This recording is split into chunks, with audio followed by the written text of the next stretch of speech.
ಗುರುಗಳ ಕರುಣದಿಂದ ಪನಿತು ಪೇಳುವೆ ಪರಮ ಭಗವದ್ಭಕ್ತರಿದನಾದರದಿ ಕೇಳುವುದು. ಕಡು ಕರುಣಿ ನೀನೆಂದರಿದು ಹೇರುಳಲ ನಮಿಸುವೆ ನಿನ್ನಡೆಗೆ ಬೆಂಬಿಡದೆ ಪಾಲಿಸು ಪರಮ ಕರುಣಾ ಸಿಂಧು ಎಂದೆಂದು. ನಡು ನಡುವೆ ಬರುತ್ತಿಪ್ಪ ವಿಘ್ನವ ತಡೆದು ಭಗವನ್ನಾಮ ಕೀರ್ತನೆ ನುಡಿದು ನುಡಿಸೆನ್ನಿಂದ ಪ್ರತಿ ದಿವಸದಲ್ಲಿ ಮರೆಯದಲೇ. ಗುಣಿಗುಣಗಳೊಳಗಿದ್ದು ಗುಣಿಗುಣ ಎಂದೆನಿಸುವನು ಗುಣಬದ್ಧನಾಗದೆ ಗುಣಜ ಪುಣ್ಯಫಲ ಬ್ರಹ್ಮಾದಿ ಚೇತನಕ್ಕೆ. ಉಣಿಸುತ್ತವರೊಳಗಿದ್ದು ವೃಜನಾರ್ದನ ಚಿದಾನಂದೈಕ ದೇಹನು ಕೊನೆಗೆ ಸಚರಾಚರ ಜಗದ್ಭುಕು ಎನಿಪನು ಅವ್ಯಯನು. ನೋಡ್ರಿ, ಗುಣಗಳಲ್ಲಿ ತ್ರಿಗುಣಗಳಲ್ಲಿಯೂ ಸತ್ವ ರಜ ತಮ ಗುಣಗಳಲ್ಲಿಯೂ ಪರಮಾತ್ಮ ಇದ್ದಾನೆ. ಇದು ವ್ಯಾಪ್ತಿ ಸಂಧಿ, ವ್ಯಾಪ್ತಿಯನ್ನು ಹೇಳ್ತಾ ಇದ್ದಾರೆ. ಸತ್ವ ರಜ ತಮೋ ಗುಣಗಳಲ್ಲಿ ಪರಮಾತ್ಮ ಇದ್ದಾನೆ. ಆ ಸತ್ವ ರಜ ತಮೋ ಗುಣಗಳಿಂದ ಹುಟ್ಟಿರುವಂತಹ ಜೀವರಲ್ಲಿಯೂ ಪರಮಾತ್ಮ ಇದ್ದಾನೆ. ಆ ಗುಣದಲ್ಲಿಯೂ ಇದ್ದಾನೆ. ನೋಡ್ರಿ, ಗುಣಕ್ಕೆ ಬದ್ಧನಾಗದೆ ಅಪ್ರಾಕೃತನಾದಂತಹ ಪರಮಾತ್ಮ, ಕೇವಲ ಜ್ಞಾನಾನಂದ ಶರೀರನಾದಂತಹ ಪರಮಾತ್ಮ ಗುಣಗಳಲ್ಲಿ ಇದ್ದು ಸತ್ವರಜ ತಮೋ ಗುಣಗಳಲ್ಲಿ ಇದ್ದು ಹುಟ್ಟಿಸ್ತಾ ಇದ್ದಾನೆ ಜೀವಿಗಳನ್ನು. ಆದರೆ ಆ ಗುಣಕ್ಕೆ ಅವನು ಬದ್ಧನಾಗಿಲ್ಲ. ಗುಣಿಯಲ್ಲಿದ್ದು ಇವ ನೋಡ್ರಿ, ತಾಮಸನಲ್ಲೂ ಇದ್ದಾನೆ, ರಾಜಸರಲ್ಲೂ ಇದ್ದಾನೆ, ಸಾತ್ವಿಕರಲ್ಲೂ ಇದ್ದಾನೆ. ಆದರೆ ಅದಕ್ಕೆ ಬದ್ಧನಾಗಿಲ್ಲ ಪರಮಾತ್ಮ. ಗುಣಜ ಪುಣ್ಯ ಫಲ, ಆ ಗುಣದಿಂದ ಹುಟ್ಟಿರುವಂತಹ, ಗುಣಜ ಅಂದರೆ ಗುಣದಿಂದ ಹುಟ್ಟಿರುವಂತಹ ಪುಣ್ಯದ ಫಲವೋ ಅಥವಾ ಅಪುಣ್ಯ ಅಂದರೆ ಪಾಪದ ಫಲವೋ, ಆ ಫಲವನ್ನು ಬ್ರಹ್ಮಾದಿ ಚೇತನಕ್ಕೆ, ಬ್ರಹ್ಮದೇವರಿಂದ ಹಿಡಿದುಕೊಂಡು ಜೀವೋತ್ತಮರಾದ ಬ್ರಹ್ಮದೇವರಿಂದ ಹಿಡಿದುಕೊಂಡು ತೃಣಜೀವಿಗಳಿಗೆ ಎಲ್ಲ ಚೇತನರಿಗೂ ಉಣಿಸುತ್ತಾ, ನೋಡ್ರಿ, ಅವರ ಕರ್ಮದ ಫಲ ಅವನಿಗೆ ಉಣಿಸ್ತಾ ಇದ್ದಾನೆ. ನಾ ಮಾಡಿದ ಕರ್ಮ ಬಲವಂತವಾದರೆ ನೀ ಏನು ಮಾಡ್ತೀವಿ ಅಂತ ಹೇಳ್ತಾ ಇದ್ದಾರೆ. ನಾವೇನು ಮಾಡ್ತೀವಿ? ಚೆನ್ನಾಗಾದರೆ ನಾ ಮಾಡಿದ್ದೆ, ನಮ್ಮ ಮನಸ್ಸಿನಂತೆ ಆಗದೆ ಇದ್ರೆ ಏನ್ರಿ ನಿಮ್ಮ ದೇವರು ಹೀಗೆ ಮಾಡ್ದ ಅಂತೀವಿ. ನಮ್ಮ ದೇವರು ಪಾರ್ಶಿಯಾಲಿಟಿ ಮಾಡೋದಿಲ್ಲ. ಅವರವರ ಕರ್ಮದ ಫಲ ಅವರಿಗೆ ಉಣಿಸುವವನು. ಗೀತೆಯಲ್ಲಿ ಹೇಳ್ತಾ ಇದ್ದಾನೆ, ಕರ್ಮಣ್ಯೇವಾಧಿಕಾರಸ್ಥೆ ಮಾ ಫಲೇಶು ಕದಾಚನ. ನೀ ಕರ್ಮ ಮಾಡ್ಕೋತ ಹೋಗು, ಆ ಕರ್ಮದ ಫಲ ನಾ ಕೊಡ್ತೀನಿ. ಈಗ ಮಾಡಿ ತಕ್ಷಣದಲ್ಲಿ ಫಲ ಸಿಗದೇ ಇರ್ಬೋದು. ಕೆಲವು ಫಲಕ್ಕೆ ತಕ್ಷಣದಲ್ಲೇ ಸಿಕ್ಕತ್ತೆ ಕರ್ಮಕ್ಕೆ, ಕೆಲವು ಕರ್ಮಕ್ಕೆ ಎಷ್ಟೋ ಜನ್ಮಗಳಿಂದ ಬರ್ತಾ ಇದೆ. ಯಾಕೆಂದರೆ ಫಲ ಪರಮಾತ್ಮನ ಕೈಯಲ್ಲಿದೆ. ಆದ್ದರಿಂದ ಪರಮಾತ್ಮ ಅವರವರು ಮಾಡಿದ ಕರ್ಮ ಫಲವನ್ನು ಅವರಿಗೆ ಉಣಿಸ್ತಾನೆ, ಪಾರ್ಶಿಯಾಲಿಟಿ ಮಾಡೋದಿಲ್ಲ, ಫಲ ವ್ಯತ್ಯಾಸ ಮಾಡುವುದಿಲ್ಲ. ಇದನ್ನೆಲ್ಲರೂ ನೆನ್ಪಿಟ್ಕೊಳ್ರಿ. ಅವರವರ ಕರ್ಮದ ಫಲ ಅವನು ಉಣಿಸ್ತಾನೆ. ನಾ ಮಾಡಿದ್ದೇನೆ ಅಂದರೆ ಈಗ ಚೆನ್ನಾಗಿರ್ಬೋದು, ಅನಂತ ಜನ್ಮದಲ್ಲಿ ಏನು ಮಾಡಿ ಬಂದಿದ್ದೀನೋ. ಆದ್ದರಿಂದ ಉಳಿಸುತ್ತಾ ಅವರೊಳಗಿದ್ದು, ಈಗ ಹರಿಕಥಾನುಸಾರ ಹೇಳ್ತಾ ಇದ್ದೇವೆ, ನೀವು ಕೇಳ್ತಾ ಇದ್ದೀರಿ. ಇದು ಯಾವುದೋ ಜನ್ಮದ ಕರ್ಮದ ಫಲ ಪರಮಾತ್ಮ ಕೊಡ್ತಾ ಇದ್ದಾನೆ, ಕರುಣಾ ಸಮುದ್ರ. ಅದಕ್ಕೆ ಅವನಿಗೆ ಥ್ಯಾಂಕ್ ಯು ಹೇಳ್ರಿ. ಅವಕಾಶ ಕೊಟ್ಟವನು ಅವನೇ, ಹೇಳಿಸ್ತಾ ಇರೋನು ಅವನೇ, ಕೇಳಿಸ್ತಾ ಇರೋನು ಅವನೇ. ಬ್ರಹ್ಮ ಎಲ್ಲರಿಗೂ, ಬ್ರಹ್ಮದೇವರಿಂದ ಹಿಡ್ಕೊಂಡು ಸರ್ವಜೀವರಿಗೂ ಉಣಿಸುತ್ತಾ, ಅವರವರು ಮಾಡಿದ ಕರ್ಮವನ್ನು ಫಲವನ್ನು ಅವರಿಗೆ ಉಣಿಸುತ್ತಾ, ಅವರೊಳಗೆ ಇದ್ದು ವೃಜನಾರ್ದನ ಪಾಪಗಳನ್ನು ನಾಶ ಮಾಡುವವ ಇವು. ಅವನಿಗೆ ಪಾಪ ಎಲ್ಲಿಂದ ಬರ್ಬೋದು? ಅವನ ಹೆಸರು ತೆಗೆದುಕೊಂಡ್ರೆ ನಮ್ಮ ಪಾಪಗಳು ಹೋಗ್ತಾ ಇವೆ. ಇನ್ನು ಅವನಿಗೆ ಪಾಪ ಹೆಂಗೆ ಬರಬೇಕು? ಪಾಪ ಇಲ್ಲ ಅವನಿಗೆ. ಯಾಕೆಂದರೆ ಚಿದಾನಂದೈಕ ದೇಹ, ಜ್ಞಾನಾನಂದ ಶರೀರವುಳ್ಳಂತಹ ಪರಮಾತ್ಮ ಕೊನೆಗೆ ಅಂದರೆ ಪ್ರಳಯ ಕಾಲದಲ್ಲಿ ಸಚರಾಚರ ಜಗದ್ಭುಕು ಎನಿಸುವನು. ಚರ ಅಚರ ಸರ್ವವನ್ನು ತನ್ನ ದೇಹದೊಳಗೆ ಇಟ್ಕೊಂಡ್ಬಿಡ್ತಾನೆ. ಪ್ರಳಯ ಕಾಲದಲ್ಲಿ ಇಡೀ ಬ್ರಹ್ಮಾಂಡವನ್ನು, ಬ್ರಹ್ಮಾಂಡದಲ್ಲಿರುವ ಜೀವರನ್ನು ತನ್ನೊಳಗಿಟ್ಟುಕೊಂಡು ಜಗದ್ಭುಕು, ಜಗತ್ತನ್ನೇ ತಿನ್ನುವ ಅಂತ ಅನ್ಸ್ಕೊತಾನೆ. ಅವ್ಯಯ, ನಾಶರಹಿತನಾದಂಥ ಪರಮಾತ್ಮ ಎಲ್ಲವನ್ನು ಅದನ್ನೇ ಇಟ್ಕೋತಾರೆ. ಸರ್ವೇಂದ್ರಿಯಗತೋ ವಿಷ್ಣು ಸರ್ವಪ್ರಾಣೀಷು ಸಂಸ್ಥಿತಃ ಸರ್ವವೇದೋದಿತಶ್ಚ ಹೇಳ್ತಾ ಇದ್ದಾರೆ. ಸರ್ವ ಇಂದ್ರಿಯದಲ್ಲಿ ಪರಮಾತ್ಮನೇ ಇದ್ದಾನೆ ವಿಷ್ಣು ನಾಮದಿಂದ. ಸರ್ವ ಪ್ರಾಣಿಗಳಲ್ಲೂ ಅವನೇ ಇದ್ದಾನೆ. ವೇದಾದಿಗಳಲ್ಲಿ ಶಬ್ದಗಳಲ್ಲಿಯೂ ಅವನೇ ಇದ್ದಾನೆ. ಇಷ್ಟು ವ್ಯಾಪ್ತನಾಗಿದ್ದಾನೆ. ಅದಕ್ಕೋಸ್ಕರ ಪರಮಾತ್ಮನ ಅಂಜಿಕೆ ಇರಬೇಕು. ನಾನು ಬಚ್ಚಿಟ್ಕೊಂಡು ಏನೋ ತಪ್ಪು ಕೆಲಸ ಮಾಡ್ತಾಯಿದ್ದೇನೆ, ಯಾರಿಗೂ ಗೊತ್ತಿಲ್ಲ, ಬಾಗಿಲು ಹಾಕ್ಕೊಂಡಿದ್ದೀನಿ, ಕಿಟಕಿ ಹಾಕ್ಕೊಂಡಿದ್ದೀನಿ. ಆದರೆ ಅವನು ನೋಡ್ಲಿಕ್ಕತ್ತಾನ, ನಿನ್ನ ಒಳಗೂ ಇದ್ದಾನ, ಸರ್ವತ್ರದಲ್ಲೂ ಇದ್ದಾನೆ, ಅವನು ನೋಡ್ತಾ ಇದ್ದಾನೆ. ಆದ್ದರಿಂದ ಸರ್ವತ್ರ ವ್ಯಾಪ್ತನಾದ ಪರಮಾತ್ಮ ಸರ್ವತ್ರಲ್ಲಿದ್ದು ನನ್ನನ್ನು ಲಕ್ಷ್ಯದಲ್ಲಿ ಇಟ್ಕೊಂಡಿದ್ದಾನೆ ಅಂತ ಅನ್ನೋದು ಎಚ್ಚರಿಕೆ ಇರಬೇಕು. ವಿದ್ಯೆ ಪರಮಾತ್ಮ ಸರ್ವತ್ರದಲ್ಲಿದ್ದಾನೆ, ಸರ್ವರಲ್ಲಿದ್ದಾನೆ. ಅವರವರ ಕರ್ಮದ ಫಲವನ್ನು ಅವರಿಗೆ ಉಣಿಸ್ತಾನೆ. ಇದೊಂದು ನೆನ್ಪಿಟ್ಕೊಳ್ರಿ. ಪಾರಿಶಾಟ್ಯ ಮಾಡೋಂಗೆ ಇವ್ರು ನನಗೆ ಬೇಕು, ಇವರಿಗೆ ಒಳ್ಳೇದು ಕೊಟ್ಬಿಡೋಣ, ಇವ್ರು ನನಗೆ ಬೇಡ, ಇವರಿಗೆಲ್ಲ ಹೀಗೆ ಮಾಡೋದಿಲ್ಲ ಪರಮಾತ್ಮ. ಪರಮಾತ್ಮ ಸರ್ವಥಾ ಎಂದಿಗೂ ಅವರವರ ಕರ್ಮದ ಫಲವನ್ನು ಅವರಿಗೆ ಉಣಿಸ್ತಾನೆ. ಗೀತೆಯಲ್ಲಿ ಅದೇ ಹೇಳ್ತಾನೆ, ಅವರವರ ಕರ್ಮದ ಫಲವನ್ನು ಅವರಿಗೆ ಉಣಿಸ್ತೇನೆ. ಆದ್ದರಿಂದ ಪರಮಾತ್ಮ ಸರ್ವತ್ರದಲ್ಲಿದ್ದಾನೆ, ಸರ್ವವನ್ನು ನೋಡ್ತಾ ಇದ್ದಾನೆ, ನಾಶರಹಿತನಾಗಿದ್ದಾನೆ ಅನ್ನುವುದನ್ನು ಎಚ್ಚರದಲ್ಲಿರಬೇಕು. ವಿದ್ಯೆ ತಾನೆಂದೆನಿಸಿ ಕೊಂಬನಿರುದ್ಧ ದೇವನು ಸರ್ವಜೀವರ ಬುದ್ಧಿಯೊಳು ನೆಲೆಸಿದ್ದು ಕೃತಿಪತಿ ಬುದ್ಧಿ ಎನಿಸುವನು. ಸಿದ್ಧಿ ಎನಿಸುವ ಸಂಕರ್ಷಣ ಪ್ರಸಿದ್ಧ ನಾಮಕ ವಾಸುದೇವನ ಅವಧ್ಯ ರೂಪ ಚತುಷ್ಟಯಗಳರಿತವನೇ ಪಂಡಿತನು. ವಿದ್ಯೆ ನೋಡ್ರಿ, ವಿದ್ಯೆ, ಬುದ್ಧಿ, ಸಿದ್ಧಿ, ಪ್ರಸಿದ್ಧಿ ಸರ್ವವೂ ಅವನೇ. ನಮಗೆ ವಿದ್ಯೆ ಬರ್ತಾ ಇದೆ ಅವನ ಅನುಗ್ರಹದಿಂದ. ಅದು ನೆನಪಿನಲ್ಲಿ, ಬುದ್ಧಿ ಅಂದರೆ ನೆನಪಿನಲ್ಲಿದೆ, ಅದು ಅವನ ಅನುಗ್ರಹದಿಂದ. ಯಾವಾಗಲೂ ಸ್ಮರಣೆ ಮಾಡಿದಾಗ ಅದು ಬರ್ತಾ ಇದೆ, ಅದು ಅವನ ಅನುಗ್ರಹದಿಂದ. ಮನಸ್ಸು ಒಳ್ಳೆಯ ಸಂಕಲ್ಪ ಮಾಡ್ಕೊಳ್ತಾ ಇದೆ, ಅದು ಅವನ ಅನುಗ್ರಹದಿಂದ. ಇದು ಎಲ್ಲರೂ ನೆನಪಿಟ್ಕೊಳ್ಬೇಕು. ವಿದ್ಯೆ ತಾನೆಂದೆನಿಸಿ ಕೊಂಬ ಅನಿರುದ್ಧ ದೇವನು. ಅನಿರುದ್ಧ ನಾಮಕ ಪರಮಾತ್ಮ ವಿದ್ಯೆ ಅಂತ ಅನಿಸಿಕೊಂಡು ವೇದ ಶಾಸ್ತ್ರ ಪುರಾಣ ಇವುಗಳಲ್ಲಿ ಇದ್ದಾನೆ. ವೇದಶಾಸ್ತ್ರ ಪುರಾಣ ವಿದ್ಯೆಗಳಲ್ಲಿದ್ದಾನೆ. ಈ ಲೌಕಿಕ ವಿದ್ಯೆ ಇದೆಯಲ್ಲ, ಸ್ಕೂಲು ಕಾಲೇಜು, ಈ ವಿದ್ಯೆ ಬರೀ ಹೊಟ್ಟೆ ತುಂಬಿಸೋಕ್ಕೋಸ್ಕರ. ಇದು ಪರಮಾತ್ಮನ ಅನುಗ್ರಹ ಪಡೆಯುವುದಕ್ಕೋಸ್ಕರ ಅಲ್ಲ.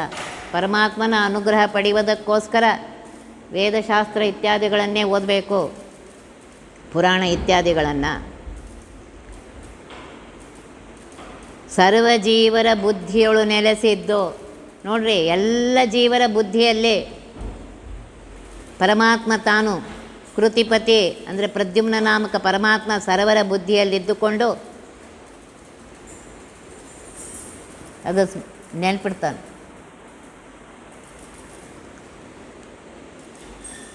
ಆಮೇಲೆ ಸಿದ್ಧಿ ಎನಿಸುವ ಸಂಕರ್ಷಣ, ಆ ಜ್ಞಾನದಿಂದ ಅದು ಸ್ಮರಣೆಗೆ ಬಂದಿದೆ, ಬುದ್ಧಿಯಲ್ಲಿ ಸ್ಮರಣೆಗಿದೆ. ನಾನು ಯಾವಾಗಲೂ ಧ್ಯಾನಕ್ಕೆ ಕೂತ್ರೆ ಅದು ಎಲ್ಲ ನೆನಪು ಬರಬೇಕು, ಪ್ರತಿಯೊಂದು ನೆನಪು ಬರಬೇಕು ಧ್ಯಾನಕ್ಕೆ ಕುಳಿತಾಗ. ಅವಾಗೇನಾಗುತ್ತೆ ಅಂದರೆ ಬೇರೆ ಕಡೆಗೆ ನಮಗೆ ಎತ್ತರಿರಬಾರ್ದು.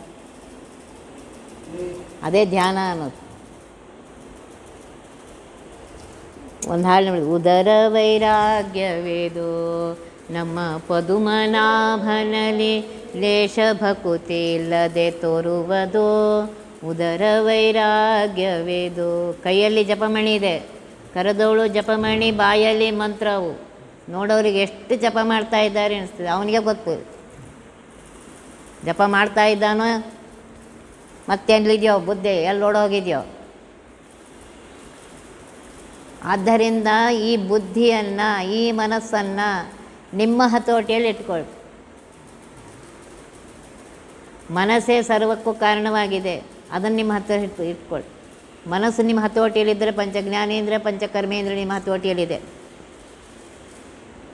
ಅದರಿಂದ ಸಿದ್ಧಿ, ಆ ಜ್ಞಾನದಿಂದ ಧ್ಯಾನ ಮಾಡಿದರೆ ಪರಮಾತ್ಮನ ಅನುಗ್ರಹ ಆಗತ್ತೆ.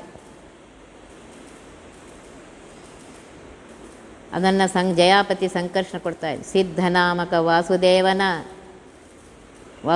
ನಾಮಕ ಮಾಯಾಪತಿ ವಾಸುದೇವ ಏನು ಮಾಡ್ತೇನೆ, ಪ್ರಸಿದ್ಧಿಯನ್ನು, ಪ್ರಸಿದ್ಧಿ ಅಂದರೆ ಸ್ವರೂಪ ಆನಂದ ಆವಿರ್ಭಾವ ಅಂತಾರೆ, ಅದು ಅಪರೋಕ್ಷ ಜ್ಞಾನ, ಅದನ್ನು ತಂದು ಕೊಡ್ತಾ ಇದ್ದಾನೆ. ಅವಧ್ಯ ರೂಪವ ನೋಡ್ರಿ, ಪರಮಾತ್ಮನ ಹೇಗಿದೆ ರೂಪಗಳು ಅಂದರೆ ದೋಷರಹಿತವಾದ ರೂಪಗಳು. ಪ್ರತಿಯೊಂದು ರೂಪವು ದೋಷರಹಿತ. ಅವನ ಅನಂತ ರೂಪಗಳಿವೆ, ಪ್ರತಿಯೊಂದು ರೂಪವು ದೋಷರಹಿತವಾಗಿದೆ. ಈ 4 ಚತುಷ್ಟಯಗಳನ್ನು, ಈ 4 ರೂಪಗಳನ್ನು ಸರಿಯಾಗಿ ತಿಳಿದುಕೊಂಡರೆ ಅವನೇ ಪಂಡಿತನು. ಅಂದರೆ ಅವನು ಸ್ವಲ್ಪ ತಿಳ್ಕೊಂಡಿದ್ದಾನೆ ಅಂತ ಹೇಳ್ತಾ ಇದ್ದಾರೆ. ನೋಡ್ರಿ, ಜೀವನ ಸ್ವರೂಪದಲ್ಲಿ ಜ್ಞಾನವನ್ನು ಅಭಿವ್ಯಕ್ತಿ ಮಾಡುವವನು ಅನಿರುದ್ಧ ನಾಮಕ ಪರಮಾತ್ಮ. ಲಿಂಗದಲ್ಲಿ ಮನಪ್ರಭೇದವೆನಿಸಿದ ಬುದ್ಧಿ ಮುಂತಾದವನ್ನು ಅಭಿವ್ಯಕ್ತ ಮಾಡುವವನು ಪ್ರದ್ಯುಮ್ನ. ಅನಿರುದ್ಧ ದೇಹದಲ್ಲಿ ಅಭಿವ್ಯಕ್ತ ಮಾಡುವವನು ಸಿದ್ಧರೂಪದಿಂದ ಸಂಕರ್ಷಣ. ಸ್ಥೂಲ ದೇಹದಲ್ಲಿ ವಾಸುದೇವ. ನಾನು ಮೊದಲೇ ಹೇಳಿದ್ದೇನೆ, ಮೇಲೆ ಕಾಣಿಸುವಂಥ ಈ ಸ್ಥೂಲ ದೇಹ ಏನಿದೆ, 24 ತತ್ವಗಳಿಂದ ಕೂಡಿದ ಸ್ಥೂಲ ದೇಹ ಇದು ಒಂದು. ಇದರೊಳಗೆ ಇನ್ನೂ 3 ದೇಹಗಳಿವೆ. ಸೂಕ್ಷ್ಮ ರೂಪದಿಂದ 24 ತತ್ವಗಳಿರುವುದು ಅನಿರುದ್ಧ ದೇಹ. ಅದರ ಒಳಗೆ ಲಿಂಗ ಮತ್ತು ಸ್ವರೂಪ ಇದೆ. ಈ ಸ್ವರೂಪ ದೇಹಕ್ಕೆ ಎಂದೂ ಯಾವ ಕಾಲಕ್ಕೂ ನಾಶ ಇಲ್ಲ. ಆ ಸ್ವರೂಪ ದೇಹಕ್ಕೆ ಪಂಚಜ್ಞಾನೇಂದ್ರಿಯ, ಪಂಚಕರ್ಮೇಂದ್ರಿಯ, ಒಂದು ಮನಸ್ಸಿದೆ. ಅದರ ಮೇಲೆ ಲಿಂಗ ದೇಹ ಬಂದಿದೆ. ಆ ಲಿಂಗ ದೇಹ ಏನಂದರೆ ಪಂಚ ಮಹಾಭೂತಗಳು. ನೀರು, ಆಕಾಶ, ನೀರು ಇತ್ಯಾದಿಗಳು ಅವುಗಳಿವೆ. ಅದು ಬಂದಾಕ್ಷಣ ಸ್ವರೂಪ ದೇಹಕ್ಕೆ ಅಂಟಿಕೊಂಡೇ ಇದೆ. ಹೇಗಿದೆ ಅಂತ ಹೇಳ್ತಾರೆ, ಭತ್ತಕ್ಕೆ ಒಳಗಕ್ಕಿ ಅದ, ಮ್ಯಾಲ ಸಿಪ್ಪಿ ಅದಲ್ಲ, ಹಂಗೆ ಲಿಂಗ ದೇಹ ಅದಂತ. ಅದು ಕಂಟ್ಕೊಂಡೇ ಅದು ಹೋಗಬೇಕಾದ್ರೆ ಲಿಂಗಭಂಗ ಅಂತ ಹೇಳ್ತಾ ಇದ್ದಾರೆ. ಅದು ಆದಮೇಲೆ ಮುಕ್ತಿ. ಅದು ವಿರಜಾ ನದಿಯಲ್ಲಿ ಪರಮಾತ್ಮ ಆ ಲಿಂಗ ದೇಹವನ್ನು ಇದು ಮಾಡಿದಾಗ ನೀರಿನಲ್ಲಿ ಕಾಳು ಹಾಕಿದರೆ, ನೀರಿನಲ್ಲಿ ಕಾಳು ಉಸುಳೆ ಕಾಳು ನೆನೆದಿಟ್ಟಿರ್ತೀವಿ. ಆ ಕಾಳು ಹಾಕಿದ್ರೆ ಅದೇನಾಗ್ತದೆ, ಸಿಪ್ಪಿ ಬೇರೆ ಆಗ್ತದೆ ನೋಡಿ. ಹಾಗೆ ಈ ಲಿಂಗ ದೇಹ ಬೇರೆ ಆಗತ್ತೆ, ಪರಮಾತ್ಮವನ್ನು ತೆಗಿತಾನೆ. ಈ ರೀತಿಯಾಗಿ ಈ ಜೀವಕ್ಕೆ, ಪ್ರತಿಯೊಂದು ಜೀವಕ್ಕೆ ಪರಮಾತ್ಮ ತಾನು 4 ದೇಹದಿಂದ ಅವರಲ್ಲಿ ಇದ್ದು, ಅಲ್ಲಿ 4 ರೂಪದಿಂದ ತಾನಿದ್ದು, ಅವನೇ ವಿದ್ಯಾ, ಬುದ್ಧಿ, ಸಿದ್ಧಿ, ಪ್ರಸಿದ್ಧಿ ಸರ್ವವೂ ಅನಿಸಿಕೊಂಡು ಈ ಜೀವರಿಗೆ ಕೊಡ್ತಾ ಇದ್ದಾನೆ. ಇದನ್ನು ತಿಳ್ಕೋ, ಅಹಂಕಾರ ಪಡಬೇಡ. ತನು ಚತುಷ್ಟಯಗಳು ನಾರಾಯಣನು ಹೃತ್ಕಮಲಾಖ್ಯ ಸಿಂಹಾಸನದೊಳಗನಿರುದ್ಧಾದಿ ರೂಪಗಳಿಂದ ಶೋಭಿಸುತ್ತ ತನಗೆ ತಾನೇ ಸೇವ್ಯ ಸೇವಕನೆನಿಸಿ ಸೇವಾಸಕ್ತ ಸುರರೊಳಗೆ ಅನವರತ ನೆಲೆಸಿದ್ದು ಸೇವೆಯ ಕೊಂಬನವರಂತೆ. ತನು ಚತುಷ್ಟಯಗಳಲ್ಲಿ 4 ಶರೀರ ಹೇಳಿದೆ ನಾನು. ಸ್ಥೂಲ ಶರೀರ, ಅನಿರುದ್ಧ ಶರೀರ, ಲಿಂಗ ಶರೀರ, ಆಮೇಲೆ ಸ್ವರೂಪ ಶರೀರ.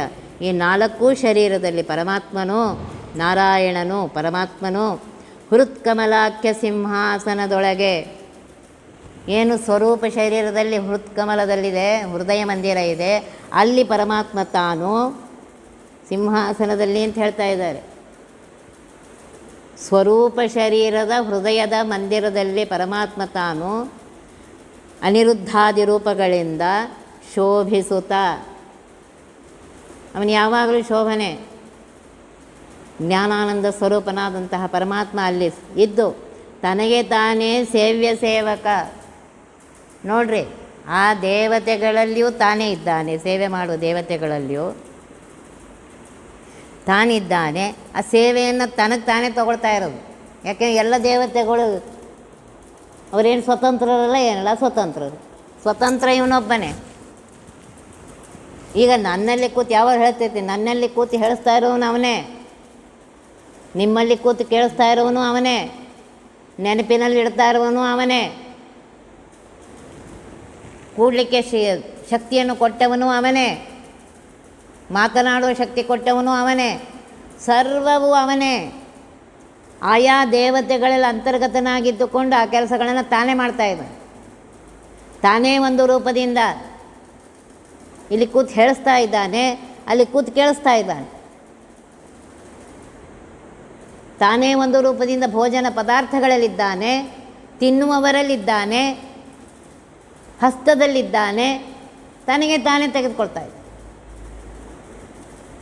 ನನಗೆ ಅದರ ಸುಖವನ್ನು ಕೊಟ್ಟ. ಅವನು ಮಾಡಿದರೆ ನಂಗೆ ಸುಖ ಸಿಕ್ಕತ್ತೆ. ಈಗ ನಾ ಮಾತಾಡಿದರೆ ಅವನು ನಾಲಿಗೆಯಲ್ಲಿ ನಿಂತು ಮಾತನಾಡಿಸಿದಾಗ ನಾ ಮಾತಾಡ್ತೀನಿ, ನಿಮ್ಮ ಕಿವಿಯಲ್ಲಿ ನಿಂತು ಕೇಳಿಸಿದ್ರೆ ನೀವು ಕೇಳ್ತೀರಿ. ಇಲ್ಲಿ ಮಾತನಾಡಿಸಿ ಅಲ್ಲಿ ಕೇಳಿಸಿ ಆ ಸುಖ ಕೊಟ್ಟರೆ ಆಗತ್ತೆ, ಇದೇ ಏನೂ ಇಲ್ಲ. ಕೂಡುವ ಶಕ್ತಿಯನ್ನು ಕೊಟ್ಟರೆ ನಾನು ಕೂತ್ಕೋತೀನಿ. ಕುರ್ಚಿ ಇದೆ ಅಂದ ಮಾತ್ರ ಕೂಡ್ಲಿಕ್ಕೆ ಆಗಂಗಿಲ್ಲ. ನೋಡ್ರಿ, ಆ ನೆಲದೊಳಗೂ ತಾನೇ ಇದ್ದಾನೆ. ನಾ ಕೂತ ತಕ್ಷಣ ನೆಲ ಒಳಗೆ ಹೋದರೆ ಏನು ಮಾಡ್ಬೇಕು? ಅವನ ಉಪಕಾರ ನಾವು ಎಣಿಸ್ಲಿಕ್ಕೆ ಸಾಧ್ಯ ಇಲ್ಲ. ಪ್ರತಿ ಕ್ಷಣಕ್ಕೂ ಅಷ್ಟು ಉಪಕಾರ ಮಾಡ್ತಾ ಇದ್ದಾನೆ ಪರಮಾತ್ಮ. ಹೇಳಿದ್ನಲ್ಲ, ನಾವು ಊಟ ಮಾಡಿಬಿಟ್ಟಿದ್ದೇವೆ, ಮನಸ್ಸಿಗೆ ಬಂದು ತಿಂದೇವು, ರುಚಿ ಅದು ಅಂತೇಳಿ ಆರಾಮ್ ಮಲ್ಕೊಂಡ್ಬಿಡ್ತೀವಿ. ಆ ಪರಮಾತ್ಮ ಒಳಗೆ ಕೂತ್ಕೊಂಡು ಅದನ್ನೆಲ್ಲ ವಿಭಾಗ ಮಾಡಿ, ಜೀರ್ಣ ಮಾಡಿ, ವಿಭಾಗ ಮಾಡಿ, ಆಯಾ ವಿಟಮಿನ್ ಇದನ್ನು ಆಯಾ ದೇಹಕ್ಕೆ ಕಳಿಸಿ, ಯಾವ್ಯಾವ ದೇಹಕ್ಕೆ ಏನೇನು ಬೇಕು ಅಂತ ಎಷ್ಟು ಉಪಕಾರ ಮಾಡ್ತಾ ಇದ್ದಾನೆ. ಹೇಳೋಣ, ನಾನ್ ಸ್ಟಾಪು. ಜನ್ಮ ಪೂರ್ತಿ ಅಲ್ಲ, ಒಂದು ಜನ್ಮ ಪೂರ್ತಿ ಅಲ್ಲ, ಅನಂತ ಜನ್ಮ ಥ್ಯಾಂಕ್ ಯು ಹೇಳಿದ್ರು ಕಡಿಮೆ. ಅವನು ಅಷ್ಟು ಉಪಕಾರ ಮಾಡ್ತಾನೆ, ನಮ್ಮಿಂದ ಏನನ್ನು ಬಯಸದೆ. ಇದು ನೋಡ್ರಿ, ನಾನು ಇನ್ನೊಬ್ಬರಿಗೆ ಉಪಕಾರ ಮಾಡಬೇಕಾಗಿದ್ದರೆ ಕ್ಯಾಲ್ಕುಲೇಷನ್ ಶುರು ಆಗತ್ತೆ. ನಾ ಈಗ ಮಾಡಿದ್ರೆ ಅವನೇನು ಮಾಡ್ತಾನೆ, ನಾವು ಹಿಂದೆ ಮಾಡಿದಾನೇನೋ, ಈಗ ನಾ ಅವನಿಗೆ ಮಾಡಬೇಕೋ ಬೇಡೋ, ಅಥವಾ ಈಗ ನಾ ಮಾಡಿದ್ರೆ ಮುಂದೆ ನನಗೆ ಲಾಭ ಸಿಗ್ತದೇನು, ಇಷ್ಟೆಲ್ಲ ಕ್ಯಾಲ್ಕುಲೇಷನ್ ಮಾಡಿ ನಾವು ಇನ್ನೊಬ್ರಿಗೆ ಉಪಕಾರ ಮಾಡ್ತೀವಿ. ನಾನು ಉಪಕಾರ ಮಾಡ್ಬೇಕಾದ್ರೆ ಇಷ್ಟೆಲ್ಲ ಕ್ಯಾಲ್ಕುಲೇಷನ್ ಮಾಡ್ತೀನಿ. ಪರಮಾತ್ಮ ಹುಟ್ಟಿದಾಗಿಂದ ಹಿಡಿದು ಜನ್ಮ ಕೊಡುವುದರಿಂದ ಹಿಡಿದು ಇಡೀ ಪೂರ್ತಿ ಜನ್ಮ ಪೂರ್ತಿ ನನ್ನ ಜೊತೆಗಿದ್ದು ನನ್ನದೆಲ್ಲ ಕೆಲಸಗಳನ್ನು ಮಾಡಿಸ್ತಾ ಇದ್ದಾನೆ ನನ್ನ ಕರ್ಮಕ್ಕನುಸಾರವಾಗಿ. ಆ ಪರಮಾತ್ಮನಿಗೆ ನಾವೊಂದೇನು ಹೇಳೋದಿಲ್ಲ. ಎನ್ನಿಂದ ಈ ಪರಿ ಉಂಟೇನೋ ನಿನ್ನದೇ ಸಕಲ ಸಂಪತ್ತು, ಇಷ್ಟು ಹೇಳ್ರಿ. ನನ್ನಿಂದ ಒಳ್ಳೆ ಕೆಲಸ ಮಾಡಿಸಪ್ಪ ಅಂತ ಬೇಡ್ಕೋರಿ. ನಾನು ಸಾಮಾನ್ಯ ಮನುಷ್ಯ, ಅನಂತ ಜನ್ಮಗಳು ಮಾಡಿ ಬಂದಿದ್ದೇನೆ, ಏನೇನೋ ಕರ್ಮಗಳನ್ನ. ಅನುಗ್ರಹ ಮಾಡಿ ನೀನೇ ಮಾಡಪ್ಪ, ಇಲ್ಲಿ ತನಕ ತಂದಿದ್ದಿ, ಇನ್ನು ಮುಂದೇನೂ ಸ್ವಲ್ಪ ಅನುಗ್ರಹ ಮಾಡೋ ಮಾರಾಯ.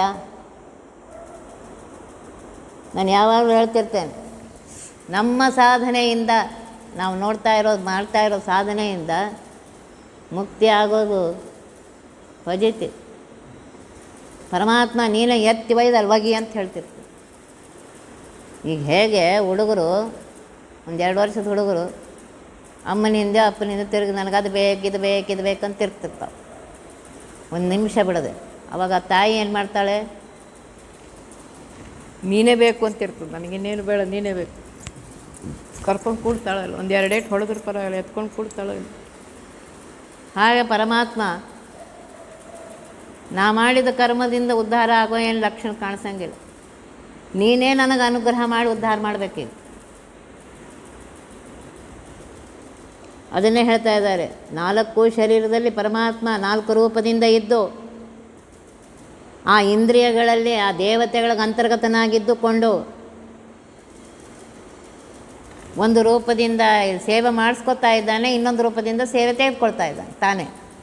ಸೇವ್ಯ ಸೇವಕ ನೋಡ್ರಿ, ಒಂದು ರೂಪದಿಂದ ಸೇವೆಯನ್ನು ಮಾಡ್ಕೊತಾ ಇದ್ದ. ಸೇವ್ಯ ಅಂತಂದ್ರೇನು, ಮನುಷ್ಯರಲ್ಲಿ ಸಂಕರ್ಷಣ ಪ್ರದ್ಯುಮ್ನ ರೂಪದಿಂದ ಇದ್ದು ಸೇವೆಯನ್ನು ತೆಗೆದುಕೊಳ್ತಾ ಇದ್ದಾನೆ. ಪಶುಗಳಲ್ಲಿ ಪರಮಾತ್ಮ ಸೇವಕ ರೂಪದಿಂದ, ನಾರಾಯಣ ಅನಿರುದ್ಧ ರೂಪದಿಂದ ಇದ್ದು ಸೇವೆಯನ್ನು ಮಾಡಿಸ್ಕೊತಾ ಇದ್ದಾನೆ. ಎಲ್ಲ ಅವನೇ ಮಾಡ್ತಾ ಇದ್ದಾನೆ. ಎನಿಸಿ ಸೇವಾಸಕ್ತ ಸುರರಲ್ಲಿ, ದೇವತೆಗಳಲ್ಲಿ ಬೇರೆ ಆಸಕ್ತಿ ಯಾವುದೂ ಇಲ್ಲ. 24 ಗಂಟೆ ಅವರು ಪರಮಾತ್ಮನ ಸೇವೆ ಹೇಗೆ ಮಾಡೋಣ ಅಂತಿರ್ತಾರೆ. ಪರಮಾತ್ಮ ಅವಕಾಶ ಕೊಡು ನಿನ್ನ ಸೇವೆಗೆ, ಪರಮಾತ್ಮ ಅವಕಾಶ ಕೊಡುವಂಥ ಬಂದಂತಹ ನೋಡ್ರಿ, ನಮ್ಮೊಬ್ಬರಲ್ಲ ಎಲ್ಲ ಜೀವರಲ್ಲೂ ಇದ್ದಾರೆ ತತ್ವಾಭಿಮಾನಿ ದೇವತೆಗಳು. ಆ ಎಲ್ಲ ಜೀವರಲ್ಲಿ ಪರಮಾತ್ಮ ಸೇವೆ ಮಾಡಿಸಿಕೊಂಡು ಆ ಸೇವೆಯನ್ನು ಸ್ವೀಕಾರ ಮಾಡಿ ಅವನಿಗೆ ಅನುಗ್ರಹ ಮಾಡ್ತಾ ಇದ್ದಾನೆ. ಆ ಸೇವಾಸಕ್ತರಾಗಿರುವಂತಹ ದೇವತೆಗಳೇ ಅನವರತ ನೆಲೆಸಿದ್ದು ಅಂತ ಇದ್ದಾರೆ. ಯಾವಾಗಲೂ ಇದ್ದಾನೆ. ಅನವರತ ಅಂದರೆ ಯಾವಾಗಲೂ ಇದ್ದಾನೆ ಪರಮಾತ್ಮ. ಸೇವೆಯ ಕೊಂಬ ಅವರಂತೆ, ಅವ್ರು ಯಾವ ರೀತಿ ಸೇವೆ ಮಾಡಿರ್ತಾರೆ ಅದೇ ರೀತಿಯಾಗಿ ಸ್ವೀಕಾರ ಮಾಡ್ತಾರೆ. ಅದನ್ನು ಮತ್ತೆ ಇದು ಮಾಡೋದಿಲ್ಲ, ನನಗೆ ಹೆಂಗೆ ಬೇಕು ಹಂಗೆ ತಿರ್ಸ್ಕೊಳ್ಳೋದಿಲ್ಲ ಪರಮಾತ್ಮ. ಅದಕ್ಕೋಸ್ಕರನೇ ಯಾವಾಗಲೂ ಹೇಳ್ತಾ ಇರ್ತೇವೆ, ಮಾಡುವ ಪ್ರತಿಯೊಂದು ಕೆಲಸವೂ ಪ್ರಾಮಾಣಿಕತೆಯಿಂದ ದೇವರು ಯಾವಾಗಲೂ ನೋಡ್ತಾನೇ ಇದ್ದಾನೆ. ಮಾಡುವ ನನ್ನಲ್ಲೂ ಇದ್ದಾನೆ, ನೋಡ್ತಾನೂ ಇದ್ದಾನೆ. ಅದನ್ನು ಪ್ರಾಮಾಣಿಕತೆಯಿಂದ, ಇಲ್ಲಿ ಪ್ರಾಮಾಣಿಕತೆ ನಮಗೆ ಪರಮಾತ್ಮನಿಗಿರಬೇಕು. ಮಂದಿ ಅಂತ ಇರ್ತಾರೆ, ಹೆಂಗೆ ಮಾಡಿದ್ರು ಮಂದಿ ಅನ್ನೋರೆ. ಆ ಪರಮಾತ್ಮ ಸಂತೋಷ ಪಡುವಂತೆ ಕೆಲಸವನ್ನು ಪ್ರಾಮಾಣಿಕವಾಗಿ ಮಾಡಿ.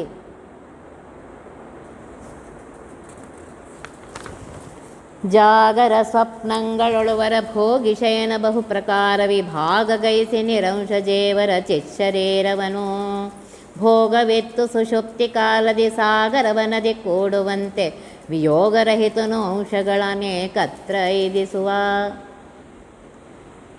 ಎಷ್ಟು ಸುಂದರ ಹೇಳ್ತಾರೆ ನೋಡಿ. ಜಾಗರ, ಜಾಗೃತ ಅವಸ್ಥೆಯು ಅವನಿಂದಲೇ, ಸ್ವಪ್ನವೂ ಅವನಿಂದಲೇ, ಗಾಢ ನಿದ್ದೆಯೂ ಅವನಿಂದಲೇ. ಜಾಗೃತ ಅವಸ್ಥೆಯನ್ನು ಪರಮಾತ್ಮ, ವಿಶ್ವನಾಮಕ ಪರಮಾತ್ಮ, ವಿಶ್ವ, ತೈಜಸ, ಪ್ರಾಜ್ಞ ಅಂತ ಪರಮಾತ್ಮನ 3 ರೂಪಗಳು. ವಿಶ್ವನಾಮಕ ಪರಮಾತ್ಮ ಕಣ್ಣಿನ ಬಲಗಣ್ಣಿನ ತುದಿಯಲ್ಲಿದ್ದು, ಕಣ್ಣು ತೆಗೆದ ತಕ್ಷಣ ಎಚ್ಚರ ಆಗುತ್ತೆ. ಇದ್ದು ನನಗೆ ಜಾಗೃತ ಅವಸ್ಥೆಯಲ್ಲಿ ಏನೇನು ಕೆಲಸಗಳು ಮಾಡ್ತೇವೆ ಅದೆಲ್ಲ ಅವನೇ ಮಾಡಿಸ್ತಾ ಇದ್ದಾನೆ. ತೈಜಸ ನಾಮಕ ಪರಮಾತ್ಮ ಕಂಠದಲ್ಲಿದ್ದಾನೆ. ಜಾಗೃತ ಅವಸ್ಥೆಯಲ್ಲಿ ನಾನು ಏನೇನು ಕರ್ಮಗಳನ್ನ ಮಾಡಿದ್ದೇನೆ, ಸುಪ್ತ ಮನಸ್ಸು ಅದೆಲ್ಲ ಸಂಗ್ರಹ ಮಾಡಿಕೊಂಡಿದೆ. ಪರಮಾತ್ಮ ಅದನ್ನು ಒಂದು ಚಂದ ಒಂದು ಫಿಲ್ಮ್ ಎಡಿಟ್ ಮಾಡ್ದಂಗೆ ಮಾಡ್ತಾನೆ. ಮಾಡಿ ಗಾಢ ನಿದ್ದೆ ಬರುವ ಪೂರ್ವದಲ್ಲಿ 75 ನಿಮಿಷ, ಎಚ್ಚರ ಆಗುವ ಪೂರ್ವದಲ್ಲಿ 75 ನಿಮಿಷ ಆ ಕನಸುಗಳನ್ನು ಕೊಡ್ತಾನೆ. ಅದೆಲ್ಲ ನನ್ನದೇ. ನನ್ನ ಮನಸ್ಸು ಹೇಗಿದೆ ಅಂತ ಗೊತ್ತಾಗ್ಬಿಡುತ್ತೆ ನೋಡ್ರಿ. ಅದರಿಂದ ಸ್ವಪ್ನದ ಮೇಲೆ ನಮ್ಮ ಮನಸ್ಸು ಗೊತ್ತಾಗುತ್ತೆ, ನಾವು ಏನು ಚಿಂತನೆ ಮಾಡ್ತಾ ಇರ್ತೀವಿ ಯಾವಾಗಲೂ. ಇದನ್ನೇ ಹೇಳ್ತಾರೆ. ಈಗ ವಿಶ್ವನಾಮಕ ಪರಮಾತ್ಮ ಹೇಗಿದ್ದಾನೆ ಅಂತ ಹೇಳ್ತಾ ಇದ್ದಾರೆ. ವಿಶ್ವನಾಮಕ ಪರಮಾತ್ಮನಿಗೆ 19 ಮುಖ, ಮಧ್ಯದ ಮುಖ ಆನೆ ಮುಖ. ಈ ಕಡೆ 9 ಇದೆ, ಈ ಕಡೆ 9 ಇದೆ. ಬಲಗಡೆ 9, ಎಡಗಡೆ 9, 9 9 18, ಮಧ್ಯದ ಒಂದು 19 ಮುಖ. ಆಮೇಲೆ 2 ಪಾದ, 4 ಕೈ, ಮಧ್ಯದು ಆನೆಯ ಮುಖ, ಆನೆ ಮುಖ. ಈ ವಿಶ್ವನಾಮಕನನ್ನೇ ಉಪಾಸನೆ ಮಾಡಿ ಗಣಪತಿ ಆನೆ ಮುಖನಾಗಿದ್ದ. ಅದಕ್ಕೆ ಗಣಪತಿ ಪೂಜೆ ಮಾಡುವಾಗ ಗಣಪತಿ ಅಂತರ್ಗತ ಭಾರತೀಯ ರಮಣ ಮುಖ್ಯ ಪ್ರಾಣ ಅಂತರ್ಗತ ವಿಶ್ವಂಬರಾತ್ಮಕ ಗೋಪಾಲಕೃಷ್ಣ ಪ್ರಿಯತಾಂ ಪ್ರೀತೋ ಭವತು ಅಂತ ಹೇಳ್ತೇವೆ ನಾವು. 2 ಬದಿಯಲ್ಲಿ 9 9 ಮುಖ ಹೇಳಿದ್ನಲ್ಲ. ಬಲಭಾಗದಲ್ಲಿರುವ 9 ಮುಖದಿಂದ 3 ಮುಖದಿಂದ ಸತ್ವರಾದ ಪುರುಷ ಜೀವರಿಗೆ, ಸಾತ್ವಿಕರಾದ ಪುರುಷ ಜೀವರಿಗೆ, ಇನ್ನು 3 ಮುಖದಿಂದ ರಾಜಸ ಜೀವಿಗಳಿಗೆ, ರಾಜಸ ಪುರುಷ ಜೀವಿಗಳಿಗೆ, ಇನ್ನು 3 ಮುಖದಿಂದ ತಮೋ ಜೀವಿಗಳಿಗೆ, ತಮೋ ಪುರುಷ ಜೀವಿಗಳಿಗೆ. ಅದೇ ರೀತಿ ಎಡಭಾಗದಲ್ಲಿ 9 ಮುಖ ಇದೆಯಲ್ಲ, 3 ಮುಖದಿಂದ ಸಾತ್ವಿಕರಾದ ಸ್ತ್ರೀ ಜೀವರಿಗೆ, 3 ಮುಖದಿಂದ ರಾಜಸರಾದ ಸ್ತ್ರೀ ಜೀವರಿಗೆ, ಇನ್ನು 3 ಮುಖದಿಂದ ತಾಮಸರಾದ ಸ್ತ್ರೀ ಜೀವರಿಗೆ. ಈ ರೀತಿಯಲ್ಲಿ ಪ್ರೇರಿಸ್ತಾನೆ ಅಂಥೇಳಿ ಪ್ರಕಾಶ ಸಂಹಿತೆಯಲ್ಲಿ ಬಂದಿದೆ. ಅದನ್ನೇ ಇಲ್ಲಿ ಹೇಳ್ತಾ ಇದ್ದಾರೆ ನೋಡ್ರಿ. ಮೇಲಿನ ಕೈಯಲ್ಲಿ, ಮೇಲಿನ ಬಲಗೈಯಲ್ಲಿ ಚಕ್ರ ಇದೆ, ಎಡಗೈಯಲ್ಲಿ ಶಂಖ, ಕೆಳಗಿನ ಎಡಗೈಯಲ್ಲಿ ಕದಾ, ಬಲಗೈಯಲ್ಲಿ ಜ್ಞಾನಮುದ್ರಾ ಇದೆ ಅಂತ. ಶ್ವೇತವರ್ಣದವನಾಗಿದ್ದಾನೆ, ಬೆಳ್ಳಗಿದ್ದಾನೆ, ಚತುರ್ಭುಜಧಾರಿಯಾಗಿದ್ದಾನೆ. ಜೀವನ ಯೋಗ್ಯತಾ ಅನುಸರಿಸಿ ಜೀವರಿಗೆ ಜಾಗೃತಿಯನ್ನು ತಂದುಕೊಟ್ಟು ಸ್ಥೂಲ ವಿಷಯಗಳನ್ನು ಏನು ಕರ್ಮಗಳು ಮಾಡ್ತಾ ಇದೆ ಎಲ್ಲ ಕರ್ಮಗಳ ಮಾಡಿಸಿ ಸ್ಥೂಲ ವಿಷಯಗಳನ್ನು ತಾನು ಅದರಲ್ಲಿರುವಂತಹ ಶುಭರಸವನ್ನು ನೋಡಿರಿ. ದೇವ್ರ ನೈವೇದ್ಯ ಇಡ್ತೀರಿ, ದೇವ್ರು ಎಲ್ಲಿ ತಿಂತಾನೆ ಅಂತೀರಿ, ದೇವ್ರು ಸ್ವೀಕಾರ ಮಾಡಿರ್ತಾನೆ. ಅವನ ಸ್ವಾಕ್ಷರಸ ಅಂತ ಒಂದು ಬೇರೆ ಇದೆ, ಅದನ್ನು ಪರಮಾತ್ಮ ಸ್ವೀಕಾರ ಮಾಡ್ತಾನೆ. ಹೇಳಿದ ಮೇಲೆ ಪರಮಾತ್ಮ ನುಡಿಸಿದ್ಯಪ್ಪ ನಿನಗೆ ಥ್ಯಾಂಕ್ ಯು ಹೇಳ್ರಿ ಅವನಿಗೆ. ಇಲ್ಲಕ್ಕೆ ನೀನು ನುಡಿಸ್ತಿದ್ರೆ ನಾ ಏನು ನುಡಿಸ್ತಾ ಇದ್ದೆ, ನೀ ಕೇಳಿಸ್ತಿದ್ರೆ ನಾ ಏನು ಕೇಳ್ತಾ ಇದ್ದೆ. ಕೂತಾಗ ನಿಂತಾಗ ಎದ್ದಾಗ ಪ್ರತಿ ಕ್ಷಣಕ್ಕೆ ಪರಮಾತ್ಮನ ನೆನೆಸ್ರೆ, ಅವನ ಸ್ಮರಣೆ ಮಾಡೋದೇ ಅವನಿಗೆ ಥ್ಯಾಂಕ್ ಯು ಹೇಳೋದು. ಥ್ಯಾಂಕ್ ಯು ಅಂತಂದು ಅನ್ನೋದಲ್ಲ, ಅವನ ಸ್ಮರಣೆ ಮಾಡಿರಿ. ಕೂತಾಗ ಅವನ ಸ್ಮರಣೆ, ನಿಂತಾಗ ಅವನ ಸ್ಮರಣೆ, ಕೆಲಸ ಮಾಡುವಾಗ ಅವನ ಸ್ಮರಣೆ, ಮಲಗುವ ಪೂರ್ವದಲ್ಲಿ ಪರಮಾತ್ಮ ಬೆಳಗಿನಿಂದ ಹಿಡಿದು ಸಾಯಂಕಾಲದವರೆಗೂ ಅನೇಕ ಕರ್ಮಗಳನ್ನು ನನ್ನಿಂದ ಮಾಡಿಸಿದ್ಯಾ, ಅದೆಲ್ಲ ನಿನಗೆ ಅರ್ಪಣೆ.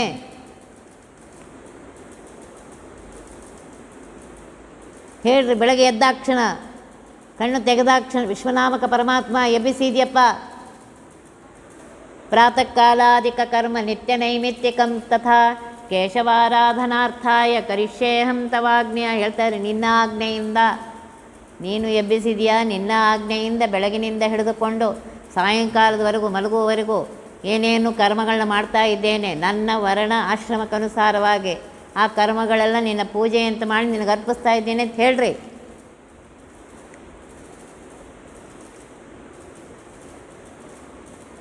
ಇದನ್ನು ಹೇಳಿ ಸರ್ವತ್ರ ಸಾರಭುಗ್, ಜಗತ್ತಿನ ಸರ್ವ ಪದಾರ್ಥಗಳಲ್ಲಿ ಪರಮಾತ್ಮ ತಾನು ಇದ್ದು ಆಯಾ ಜೀವಿಗಳ ಕರ್ಮಕ್ಕನುಸಾರವಾಗಿ ಆಯಾ ಜೀವಿಗಳಿಂದ ಕರ್ಮವನ್ನು ಮಾಡಿಸಿ ಅವರವರಿಗೆ ಇದನ್ನು ಕೊಡ್ತಾ ಇದ್ದಾನೆ.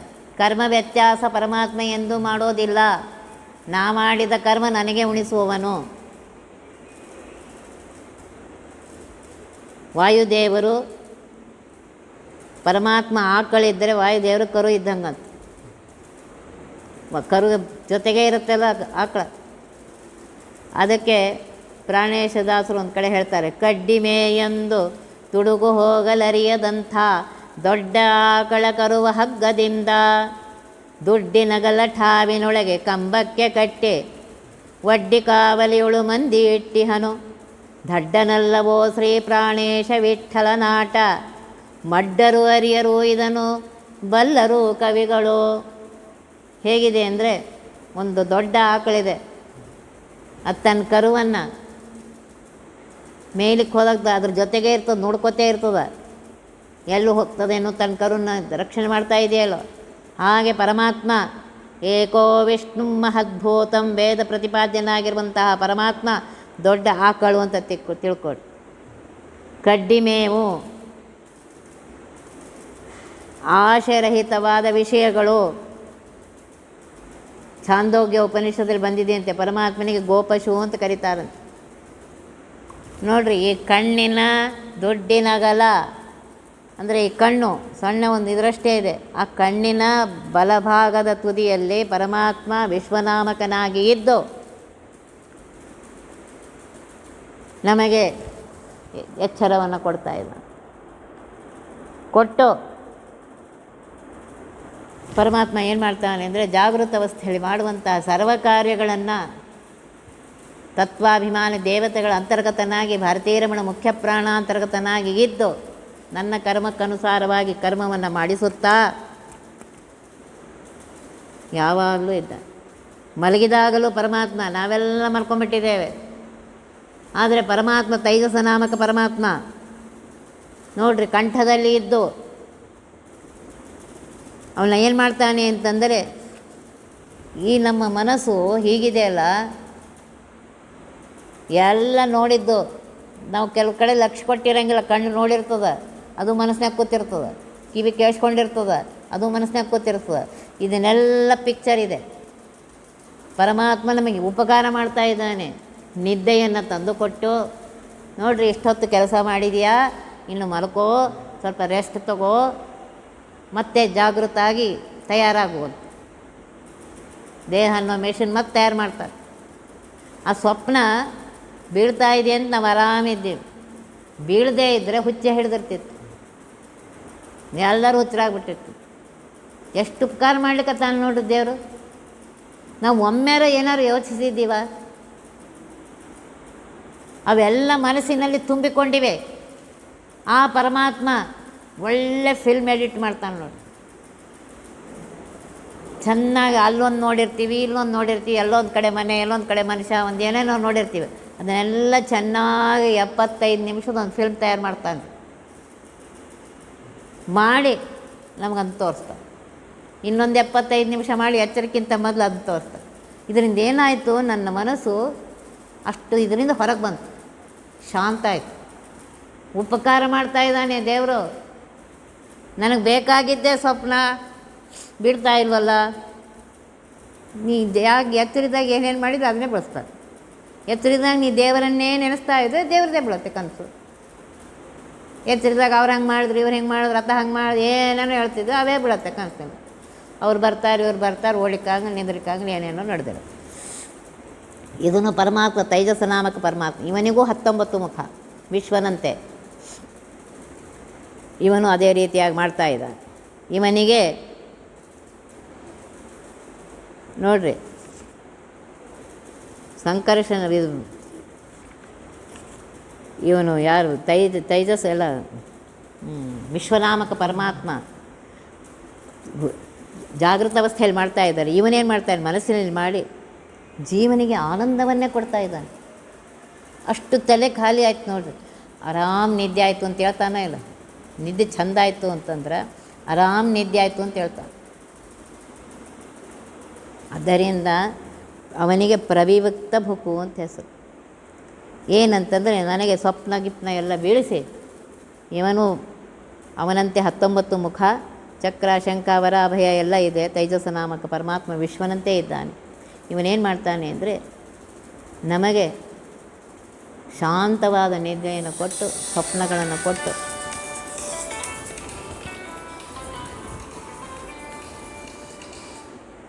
ನಾವು ನಿದ್ದೆ ಮಾಡಿದಾಗ ವಾಯುದೇವರು ನಿದ್ದೆ ಮಾಡ್ತಾ ಇಲ್ಲ. ವಾಯುದೇವರು ಎದ್ದೆ ಕೂತಿದ್ದಾರೆ, ಶ್ವಾಸೋಚ್ಛ್ವಾಸ ನಡೆದಿದೆಯಲ್ಲ. ಅವ್ರು ವಾಯುದೇವರು ಹೋಗಿದ್ರೆ ನಾವು ಹೋಗೇ ಬಿಟ್ಟಿರ್ತಿದ್ದೆ. ನಿದ್ದೆ ಪೂರನೇ ಇದು. ವಾಯುದೇವರು ನೋಡ್ರಿ, ಎಲ್ಲರಲ್ಲಿ ನಾವು ನಿದ್ದೆ ಮಾಡಿದ್ದೇವೆ, ವಾಯುದೇವರು ಎದ್ದೆ ಕೂತಿದ್ದಾರೆ. ಅವರು ಶ್ವಾಸೋಚ್ಛ್ವಾಸವನ್ನು ಮಾಡ್ತಾ ಇದ್ದಾರೆ. ಮಾಡಿ ನಮಗೆ ಉಪಕಾರವನ್ನು ಮಾಡಲಿಕ್ಕತ್ತಾರವ್ರು. ಆದ್ದರಿಂದ ಇದನ್ನು ಹೇಳ್ಕೊ, ಸುಷುಪ್ತಿ ಅವಸ್ಥೆ ಅಂತಂದರೆ ಜೀವ ಇದೇ ಹೃದಯ ಮಂದಿರದಲ್ಲಿಯೇ. ಜೀವ ಇರೋದು ಸ್ವರೂಪದ ಹೃದಯ ಮಂದಿರದಲ್ಲಿಯೇ ಇದೆ. ಪರಮಾತ್ಮ ಜೀವನ ಪ್ರಕಾಶವನ್ನು ತೆಗೆದುಕೊಂಡು ಇಲ್ಲಿ ಕಣ್ಣಿನ ಹತ್ರ ಬಂದು ವಿಶ್ವನಾಮಕ ಪರಮಾತ್ಮ ಎಚ್ಚರಿಕೆಯನ್ನು ಕೊಡ್ತಾ ಇದ್ದಾನೆ. ಅದನ್ನೇ ಕಂಠಕ್ಕೆ ತೆಗೆದುಕೊಂಡು, ಜೀವನ ಪ್ರಕಾಶವನ್ನು ಕಂಠಕ್ಕೆ ತೆಗೆದುಕೊಂಡು ಹೋಗಿ ನಮಗೆ ಸ್ವಪ್ನವನ್ನು ತಂದು ಕೊಡ್ತಾ ಇದ್ದಾನೆ. ಅವನೇ ಪರಮಾತ್ಮ. ತಾನು ಪ್ರಾಜ್ಞನಾಮಕ ಪರಮಾತ್ಮ ಅಲ್ಲಿ ಕರ್ಕೊಂಡು ಹೋಗಿ ಆರಾಮ್ ನಿದ್ದೆ ಮಾಡಿದಾಗ ಎಚ್ಚರ ಆದಮೇಲೆ ಏನು ಗೊತ್ತೇ ಇಲ್ಲ ನಮಗೆ. ಎಷ್ಟು ಹೊತ್ತು ಮಲ್ಕೊಂಡಿದ್ವಿ ಏನು ಗೊತ್ತಿಲ್ಲ. ಪರಮಾತ್ಮ ತನ್ನ ಹತ್ರ ಇಟ್ಕೊಂಡು ಬಿಟ್ಟಿದ್ದ. ನಮಗೆ ಅವಾಗ ಏನೂ ಅನುಭವವೇ ಬರ್ತಾ ಇಲ್ಲ. ಸುಷುಪ್ತಿಯಲ್ಲಿ ತನ್ನ ಸ್ವರೂಪ ಗೊತ್ತಿಲ್ಲ, ಏನೂ ಗೊತ್ತಿಲ್ಲ ಅವನಿಗೆ. ಆ ಕಾಲದಲ್ಲಿ, ಆ ಸಮಯದಲ್ಲಿ ಜೀವನಿಗೆ ಏನೇನೂ ಗೊತ್ತಿಲ್ಲ. ಈ ರೀತಿಯಾಗಿ ಪರಮಾತ್ಮ ತಾನೇ ಮಾಡಿ ನಮಗೆ ಚಂದ ನಿದ್ದೆಯನ್ನು ಕೊಟ್ಟು ಮತ್ತೆ ಬೆಳಗ್ಗೆ ಎಬ್ಬಿಸಿ ವಿಶ್ವನಾಮಕ ಪರಮಾತ್ಮ ಮತ್ತೆ ತಯಾರು ಮಾಡ್ತಾನೆ. ಇದು ನೋಡ್ರಿ ಹೇಗಿದೆ, ಪರಮಾತ್ಮ ಮಾಡುವ ಉಪಕಾರ ಎಷ್ಟಿದೆ. ನಾವು ಎಂದಾರು ಪರಮಾತ್ಮನಿಗೆ ಥ್ಯಾಂಕ್ ಯು ಹೇಳಿವೇನೋ, ಅವನ ಉಪಕಾರ ಸ್ಮರಣೆ ಮಾಡಿದ್ದೀವೇನೋ. ನೀ ಮಾಡಿದ ಉಪಕಾರ ನಾನೆಂದಿಗೂ ಮರೆಯೇ. ನೆನ್ಪಿಟ್ಕೊಳ್ರಿ, ಅವನು ಎಷ್ಟು ಉಪಕಾರ ಮಾಡ್ತಾ ಇದ್ದಾನೆ. ನನ್ನಲ್ಲಿದ್ದು ನನ್ನ ಕಣ್ಣಿನಿಂದ ತಾನು ನೋಡಿ ನಂಗೆ ನೋಡಿಸ್ತಾ ಇದ್ದಾನೆ. ಆದರೆ ಇದು ಯಾವುದಕ್ಕೂ ಅವನು ಬದ್ಧ ಇಲ್ಲ. ಇದು ನೋಡ್ರಿ ಹೆಂಗದ ಒಂದು ಆಟ. ನಾನೆಲ್ಲ ಸಿಕ್ಕಾಕ್ಕೊಳ್ಳಿಕತ್ತೀನಿ, ಅವನು ಮಾತ್ರ ಬಾಜುಕಿದ್ದಾನೆ, ಎಲ್ಲ ಮಾಡಿಸ್ತಾ ಇದ್ದಾನೆ, ಬಾಜುಕಿದ್ದಾನೆ. ಅವನಿಗಿದು ಯಾವುದು ಲೇಪ ಇಲ್ಲ. ಈ ರೀತಿಯಾಗಿ ಪರಮಾತ್ಮನೇ ಜಾಗೃತ ಅವಸ್ಥೆಯನ್ನು ಕೊಡುವವನು ಅವನೇ, ಸ್ವಪ್ನಾವಸ್ಥೆಯನ್ನು ಕೊಡುವವನು ಅವನೇ, ಗಾಢವಾದ ನಿದ್ರೆಯನ್ನು ಕೊಡುವವನು ಅವನೇ. ವಿಶ್ವ ತೈಜಸ ಪ್ರಾಜ್ಞನಾಗಿ ಇಷ್ಟೆಲ್ಲ ಮಾಡ್ತಾ ಇದ್ದಾನೆ ಪರಮಾತ್ಮ. ಆದ್ದರಿಂದ ಇಲ್ಲಿ ಅದನ್ನೇ ಹೇಳ್ತಾ ಇದ್ದಾರೆ, ಜಾಗೃತ ಅವಸ್ಥೆ ಸ್ವಪ್ನ ಎಲ್ಲವನ್ನು ಕೊಟ್ಟು ಜೀವನನ್ನು ಅಲ್ಲೆಲ್ಲ ಕರ್ಕೊಂಡು ನೋಡ್ರಿ. ಸ್ವಪ್ನ ಬಿದ್ದಿದೆ, ನಾವು ಎಲ್ಲೋ ಒಂದು ಮನೆಯೊಳಗೆ ಇರ್ತೀವಿ, ಮಾಡಿರ್ತೀವಿ. ನಾನು ಮಲ್ಕೊಂಡಿದ್ದಿಲ್ಲೇ, ಅಲ್ಲಿ ಹೆಂಗೆ ಹೋಗ್ತೀನಪ್ಪ? ಜೀವನ ಪ್ರಕಾಶವನ್ನು ಪರಮಾತ್ಮ ತಗೊಂಡು ತೋರಿಸ್ತಾ ಇದ್ದಾನೆ ನೋಡ್ರಿ. ಆ ಶಕ್ತಿ ಅವನಿಗೆ, ನಮಗೆ ಅರ್ಥ ಆಗೋದಿಲ್ಲ. ನಮಗೆ ಆ ಮನೆ ಕಾಣಿಸ್ಲಿಕ್ಕತ್ತದ, ಅದು ಯಾರೋ ಜೀವಿಗಳು ಕಾಣಿಸ್ತಾ ಇದ್ದಾರೆ, ಕರ್ಕೊಂಡು ಹೋಗಿದ್ದಾನೆ ಪರಮಾತ್ಮ. ಅದು ನೆನಪಿಟ್ಟಿದ್ದಾನೆ. ಜೀವ ಇಲ್ಲೇ ಮಲ್ಕೊಂಡದೆ, ಜೀವ ಎಲ್ಲೂ ಹೋಗಿಲ್ಲ, ಇಲ್ಲೇ ಮಲ್ಕೊಂಡಿದೆ. ಜೀವನ ಪ್ರಕಾಶವನ್ನು ಪರಮಾತ್ಮ ಅಲ್ಲಿ ತೆಗೆದುಕೊಂಡು ಹೋಗಿ ಇದು ಮಾಡ್ತಾನೆ. ಏನು ಶಕ್ತಿ, ಏನು ಒಂದು ಇದು ಉಪಕಾರ. ಅದಕ್ಕೆ ಇದು ಅಲ್ಲೇ ಹೇಳ್ತಾರೆ, ಭೋಗವನಿತ್ತು ಸುಷುಪ್ತಿ ಕಾಲದಿ ಸಾಗರವ ನದಿ ಕೊಡುವಂತೆ. ಎಲ್ಲ ನದಿಗಳು ಹೋಗಿ ಸಮುದ್ರದಲ್ಲಿ ಸೇರುತ್ತದೋ ಹಾಗೆ ನಾವು ಜೀವಿ ಆ ಪರಮಾತ್ಮನಲ್ಲಿ ಸೇರ್ಕೋತಾನೆ. ಅವನಿಗೆ ಏನೋ ಗೊತ್ತೇ ಆಗೋವಲ್ದು, ಸುಷುಪ್ತಿ ಗಾಳಿ ನಿದ್ದೆ ಇದೆ ಅಷ್ಟೇ, ಎದ್ದ ಮೇಲೇ ವಿಯೋಗರಹಿತ. ನಮಗೂ ಅವನಿಗೂ ವಿಯೋಗ ಇಲ್ಲ. ನಮ್ಮ ಹೃದಯ ಮಂದಿರದಲ್ಲೇ ಯಾವಾಗಲೂ ಇದ್ದಾನೆ ಅನಾದಿ ಕಾಲದಿಂದ. ಸ್ವರೂಪ ಶರೀರದ ಹೃದಯ ಮಂದಿರದಲ್ಲಿ ಅಂಶಗಳು ಅನೇಕತ್ರ ಇದೆ ನಾವು ನಿರಂಶ ಜೀವರು. ಕನಸಿನಲ್ಲಿ ಎಲ್ಲೋ ಹೋಗಿವಿ, ಇಲ್ಲೇ ಮಲ್ಕೊಂಡಿವಿ ಹಾಸಿಗೆ ಮೇಲೆ, ಆದರೆ ಎಲ್ಲೋ ಹೋಗಿದ್ದೀವಿ. ಇದು ಪರಮಾತ್ಮನ ವೈಭವ ನೋಡ್ರಿ. ಆ ಜೀವನ ಪ್ರಕಾರ ಅಲ್ಲಿ ಕರ್ಕೊಂಡು ಹೋಗ್ಯಾನ, ಅವನಿಗೆ ನೆನ್ಪಿಡ ಹಂಗೆ. ಅದು ಅವನಿಗೆ ಸಾಧ್ಯ, ನಮಗೆಲ್ಲ ಸಾಧ್ಯ ಇಲ್ಲ. ಎಲ್ಲೋ ಒಂದು ಮನೆ ಇದೆ, ಎಲ್ಲೋ ಮಂದಿ ಏನೋ ಯಾರೋ ಎಲ್ಲನೂ ತಂದು ಸೇರಿಸಿ ಅಲ್ಲಿ ನಮಗೆ ತೋರಿಸಿ, ಆ ತಲೆಯಲ್ಲಿ ತುಂಬಿಕೊಂಡದ್ದನ್ನೆಲ್ಲ ಹೊರಗೆ ಹಾಕಿ ಎಷ್ಟು ಉಪಕಾರ ಮಾಡ್ತಾ ಇದ್ದಾನೆ. ಎಂದಾರು ಅವನು ಸ್ಮರಣೆ ಮಾಡಿದ್ದೇವ? ಒಳ್ಳೆಯ ಕನಸು ಬಿದ್ದಿದೆ, ಒಳ್ಳೇದೇನೋ ಮಾಡಿದ್ದೀವಿ ಅದನ್ನೇ. ಕೆಟ್ಟ ಕನಸು ಬಿದ್ದಿದೆ, ಕೆಟ್ಟದೇನೋ ಮಾಡಿಲ್ಲ, ಅದೇ ನಮಗೆ ಉಣಿಸ್ತಾ ಇದ್ದಾನೆ. ಅವನು ತನ್ನ ಕೈಯಿಂದ ಏನೂ ಮಾಡ್ತಾಯಿಲ್ಲ, ಅವನ ಕೈಯಿಂದ ಬರೀ ಎಡಿಟ್ ಮಾಡ್ಲಿಕ್ಕತ್ತಾನ ಅಷ್ಟೇ. ಫಿಲ್ಮನ್ನೇ ಎಡಿಟ್ ಮಾಡ್ತಾಯಿದ್ದ. ನಾವೆಲ್ಲ ಕ್ಯಾಮ್ರಾ ಇಲ್ಲಿ ಕೂತದ, ಮನಸ್ಸು ಅನ್ನುವ ಕ್ಯಾಮ್ರಾದಲ್ಲಿ ಎಲ್ಲ ಫಿಲ್ಮ್ ಆಗಿಬಿಟ್ಟದು. ಪರಮಾತ್ಮನ ಕೆಲಸ ಎಡಿಟ್ ಮಾಡೋದು, ಎಡಿಟ್ ಮಾಡಿ ಫಿಲ್ಮ್ ತೋರಿಸ್ತಾ ಇದ್ದ. ಈ ಕೆಲಸ ಪರಮಾತ್ಮ ಮಾಡ್ತಾಯಿದ್ದಾನೆ. ಇದು ವಿಶ್ವ ತೈಜಸ ಪ್ರಾಜ್ಞೆ ತುರಿಯ ಅನ್ನುವ ರೂಪದಿಂದ ಪರಮಾತ್ಮ ಮಾಡ್ತಾಯಿದ್ದಾನೆ.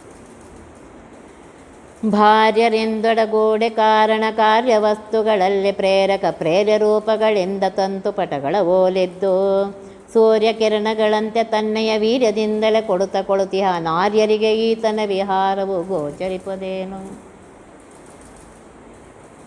ಭಾರ್ಯರಿಂದೊಡಗೂಡಿ ಶ್ರೀ ಭೂ ದುರ್ಗಾ ಸಮೇತಳಾಗಿರುವ ಮಹಾಲಕ್ಷ್ಮಿಯಿಂದ ಕೂಡಿಕೊಂಡು ಪರಮಾತ್ಮ ಕಾರಣದಲ್ಲಿಯೂ ತಾನೇ ಇದ್ದಾನೆ, ಕಾರ್ಯದಲ್ಲಿಯೂ ತಾನೇ ಇದ್ದಾನೆ.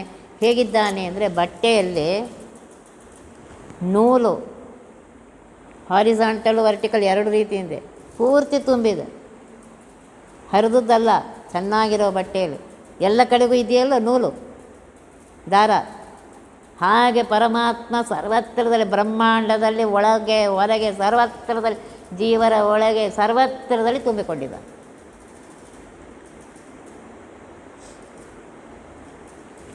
ದೇವತೆಗಳಿಗೆ ಗೊತ್ತಾಗ್ತಾ ಇದೆ, ಕಾಣಿಸ್ತಾ ಇದೆ. ನಮ್ಮಂಥ ಸಾಮಾನ್ಯ ಮನುಷ್ಯರಿಗೆ ಅಜ್ಞಾನದಿಂದ ನಾನು ನಾನು ಅಂತ ಕೂತಿದ್ದೇವೆ ಅನ್ಬೇಡ್ರಿ. ಪ್ರತಿಯೊಂದು ಅವನೇ ಮಾಡ್ತಾ ಇದ್ದಾನೆ. ಸೂರ್ಯನ ಕಿರಣ, ಸೂರ್ಯ ಅಲ್ಲೇ ಇದ್ದಾನೆ ಎಷ್ಟೋ